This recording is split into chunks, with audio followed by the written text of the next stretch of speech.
Hey guys, welcome back to channel how to add black screen in CapCut. So first of all, we will just have to import any of video like that, and after we will just have to drag from this timeline, and if we just have to in two parts with the help of split C. And right now, as you can see there, I will just have to add a black gap for the black.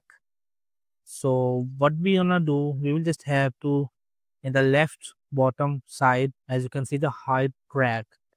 So we will just have tab on it as well, and we will just have to put them along on the upside. So if we just move it back, and we will just have to play the video, and let's see.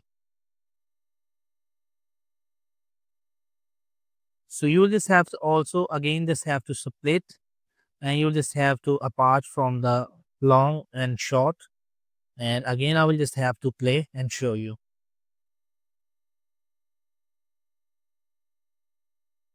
So in this way, you just have to add black screen in CapCut, adding black screen for powerful videos in CapCut. So thank you so much for watching, and don't forget to like and subscribe my video.